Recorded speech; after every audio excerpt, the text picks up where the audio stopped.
You're welcome to the Ghana Man's Corner right here on the Assembly Morning Show. My name is Etornam Agbemor, and I'm standing right here at the Osu Castle, or the Christiansborg Castle, as you want to call it. And for today's Ghana Man's Corner, we are going to have a tour of the Osu Castle.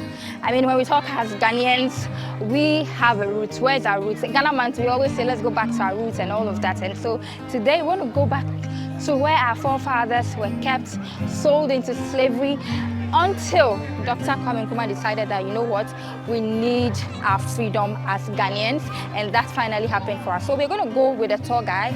The place is very busy today, so we're going to go with a group of people, and so enjoy the tour of the Osu Castle right here on Pen TV's Ghana Man's Corner. Let's go join them.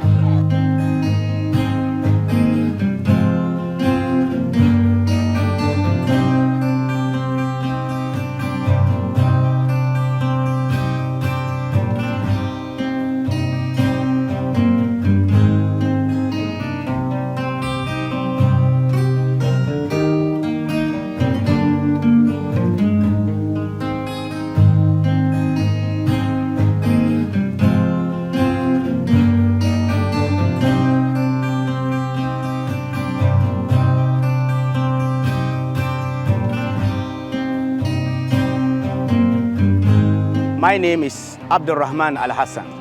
I'm going to be your guide, lead the tour. And as part of the tour, if you have any question, you are free to ask for further clarification. I'm going to start the tour with a brief introduction to the castle. Then I will take a walk with you into the most important places within the castle. Good. The castle was officially built by the Danes from Denmark in 1661. When they came, they bought the land from the chief of Osu by name Okaikwe at a price of 3,200 gold florin. But the Danes were not the first to be here. The Swedish and the Portuguese were the first to establish an eating lodge over this space in 1652.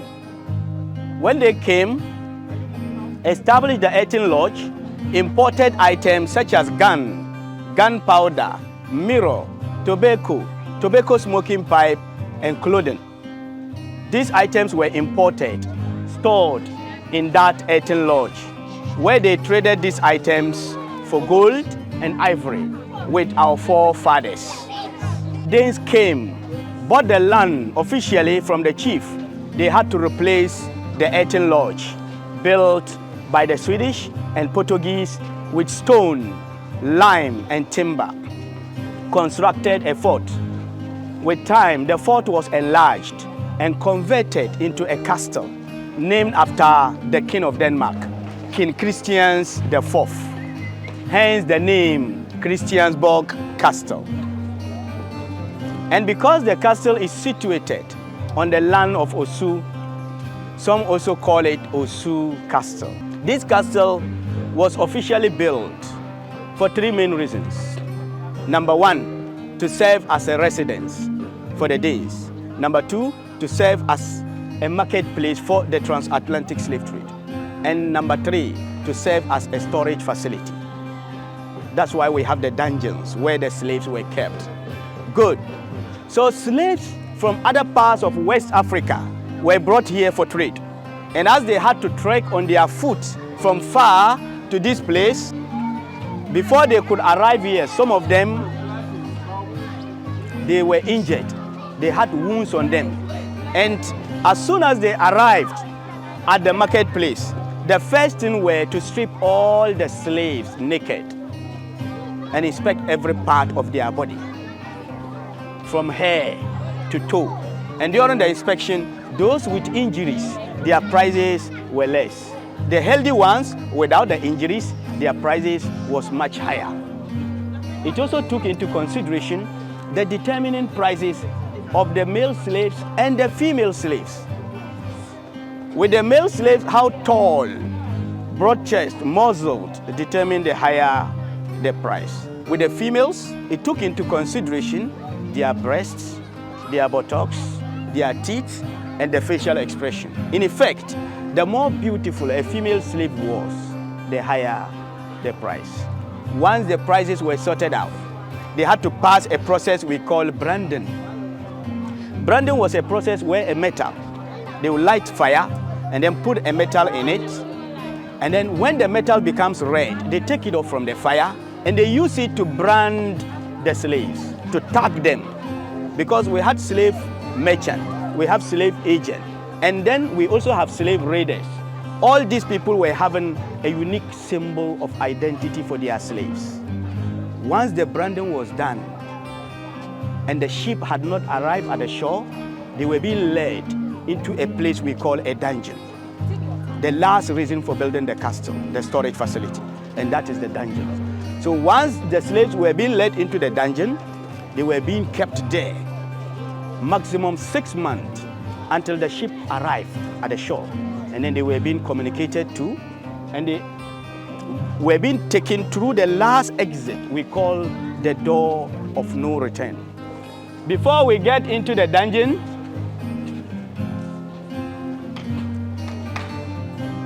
we can see this was a hub of the transatlantic slave trade. This was a big market center for the slavery activities. And this castle was initially built as an eating lodge with time to fort, and then from fort converted into a castle named after the king of Denmark. So when you see the castle, it wasn't built that huge. It started as a very small structure. So as time passed by, the castle changes hands. So as and when it changes hands, additions were made. And these additions came with different years embossed. We can see here we have 1791, 1921, 1950, and then we have another one here, 1794. All these additions came with different years. Good. And then we can also see the cannon holes. This part of the building was added around 1790. At the entrance, we've seen an embossment 1790. So we can see the sci-fi of King Christian IV, and then sci-fi of King Christian VII. Good. So these additions were made during the era of King Christian VII. It means ducat, the sci-fi of King Christian VII. Good. Let's come this way. This is a typical example of a dungeon. And this was the last reason for building the castle, to serve as a storage facility. So slaves were treated as a commodity. They were belittled. They were marginalized. When slaves were led into this very dungeon, they were being kept here. They were not standing as we're standing. They were in chains. We call it shackles. And these shackles were used on them to confine or restrict their movement. Over here in the dungeon, the slaves use this place for their everything. We have the gutters, which serve as a latrine. In case they want to go to toilet, they do it here. In case they want to wee-wee, they wee-wee here, they eat here, and they sleep here as well. Because of this unhygienic condition within the dungeon, some of the slaves could not endure the life in the dungeon. They died. Those who survived, most of them were infected with diseases and germs. And when they realized that most of them were infected, they wait. When the sun is very scorchy, around 12 noon this time around, they marched them out at the courtyard naked, left them there about 6 hours, so that the heat of the rays of the sun will kill some of the germs on their body. And then they marched them back into the dungeon. They were being kept here maximum for 6 months. Slaves were being fed once a day with food and water. And this was a hole where they used to drop the food and water for the slaves in a form of a bucket with a rope. And then they drop. Why? Because the Europeans, at the initial stage, they were bringing the food to the slaves. But at a point, they were being attacked. Some of the slaves became so aggressive that when they come in to give them the food, they were being attacked at the point of death. And then they said, no, they strategized that they will give them the food without themselves coming in. And this hole also served as a spy hole, where there used to be a spy on top of the dungeon looking over the slaves. We had slave raiders, slave agent, and slave merchant. Good. And because of the importation of the gun and the gunpowder, some of the locals, the indigenes, were able to acquire the gun and the gunpowder. They use it, go to the villages, capture people, and then brought them here for trade. A whole family could be captured, brought here, where children were separated from their parents, wives separated from their husbands, put into different dungeons. We have about 12 dungeons in this very castle. And where we're currently standing, we call it the outer chamber, and then we have the inner chamber in there as well. The outer chamber used to house only the male slaves. 60 male slaves over here in the outer chamber, and then 60 female slaves were also in over there at the inner chamber. So when we look at this very hole over here, this served as the source of light and ventilation for the slaves. Currently standing at the water system.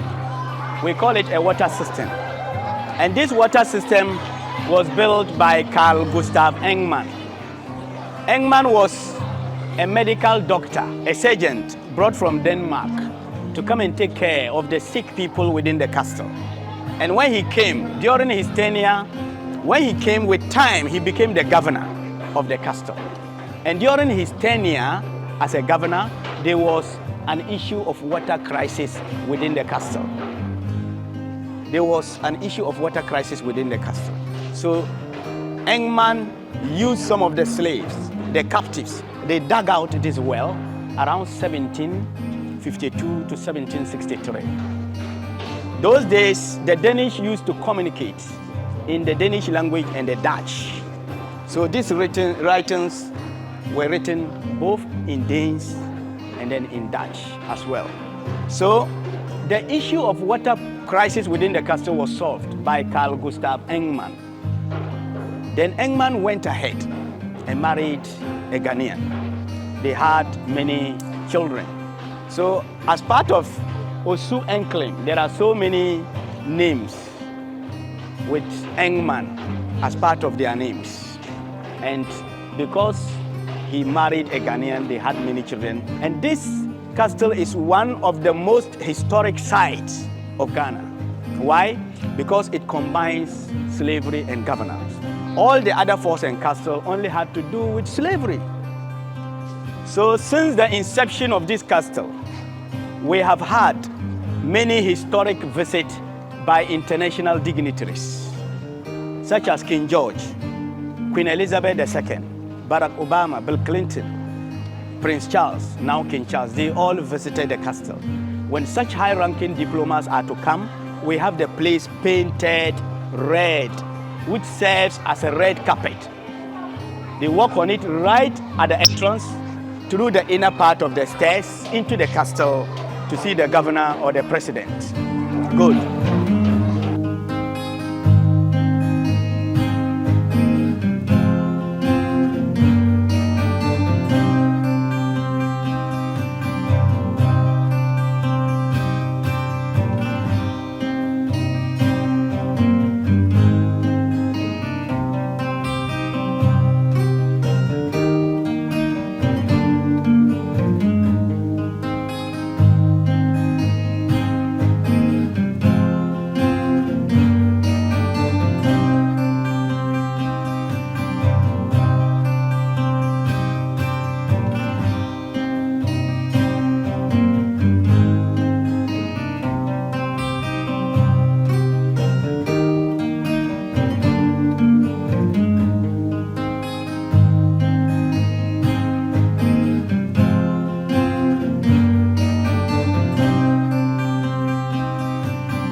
we're currently in the bedroom of Queen Elizabeth II.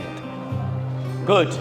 You know, Ghana was colonized by the British, and we were granted independence on the 6th of March 1957. Even though we had independence, we were still under the authority of the British, because Queen Elizabeth II was the head of state of Ghana until Ghana became a republic.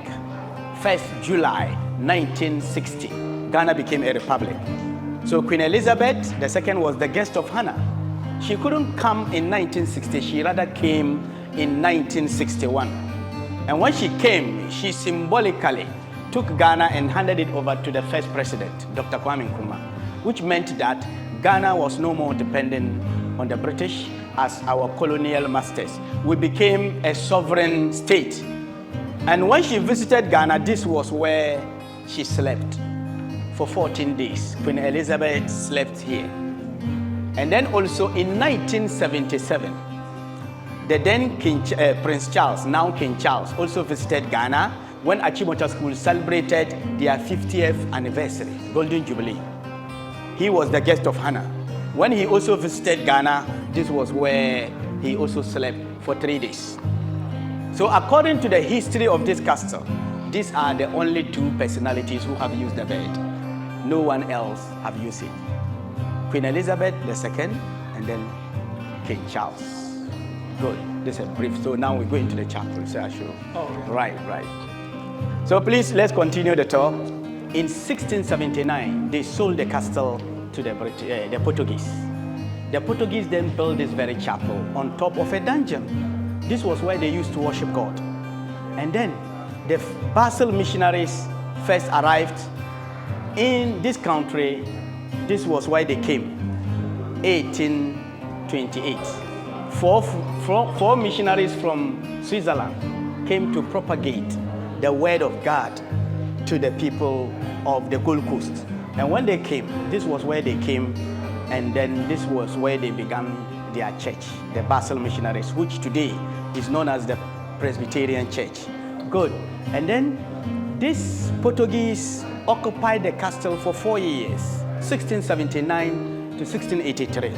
And due to lack of success of the transatlantic slave trade, they sold the castle back to the Danes.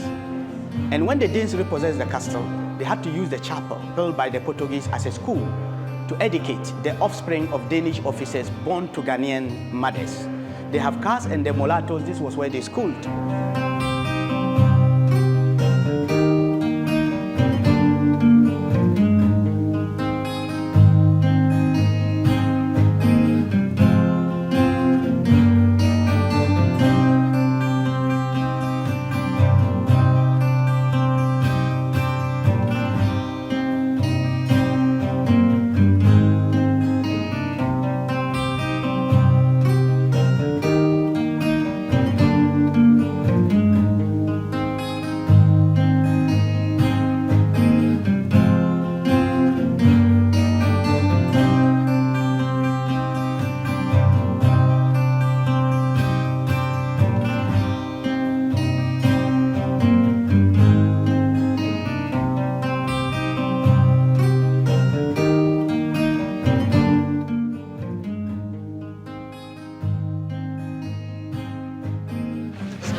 Denmark was the first country to abolish slave trade.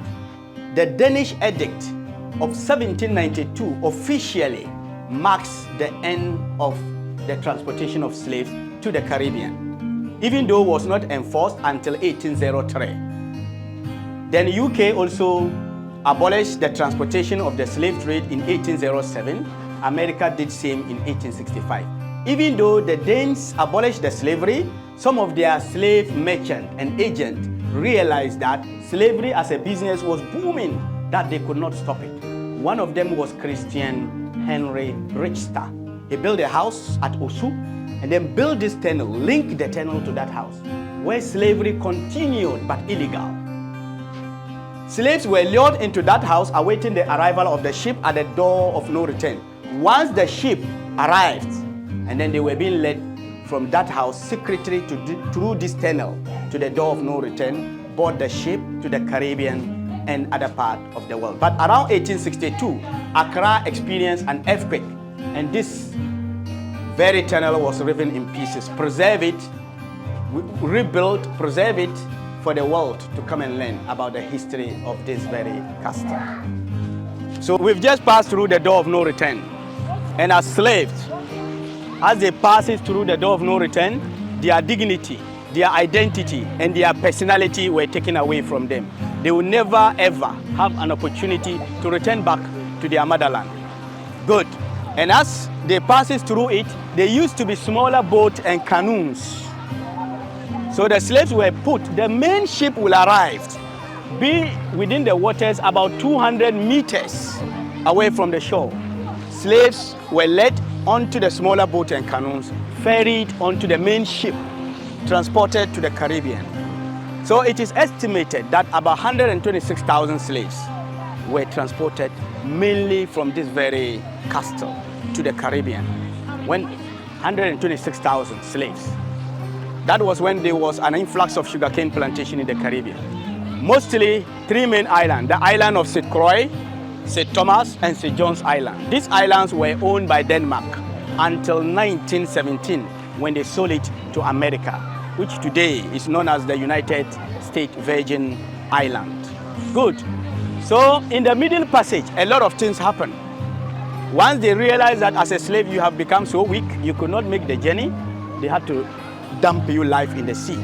And I'm making reference to a Zong massacre, a British slave ship that took off from Jamestown, Accra, Ghana, on their way to Jamaica. Instead of taking 200 slaves, they took about 400 slaves. On their way to Jamaica, due to navigational error, they found themselves in the Dominican Republic. And when they were supposed to return to Jamaica, they realized that they were without enough logistics, such as water, to take care of everyone on board. They had to let go of about 130 of them. They dumped them live in the sea. So we started celebrating the Emancipation Day in the Caribbean around 1848. Ghana decided to join the celebration in 1998. The symbolic thing was that the two mortals of former African slaves, Lady Krista from Jamaica and Samuel Castle from America, were put on a canoe, sailed through the door of no return at the Cape Coast Castle, signifying the return of all the slaves, the return of the Africans that were taken away.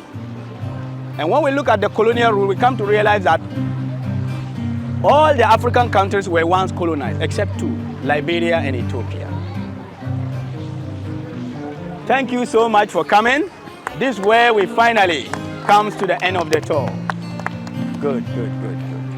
I'm standing at exactly where the original door of no return is, and this actually is the end of our tour of the Osu Castle, or the Christiansborg Castle as you want to call it. And today has been a detailed one. I've just been quiet throughout the tour because, in fact, thinking about what our great-grandfathers went through, we can only understand that it wasn't a nice experience at all. But hey, this is Ghana Month, going back to our roots, remembering our forefathers and who we are as Ghanaians. But we came out of this and we are proud to be Ghanaians. Keep watching Pen TV, keep watching the Assembly Morning Show, and this right here is the Ghana Month Kana. My name is Etornam Agbemor.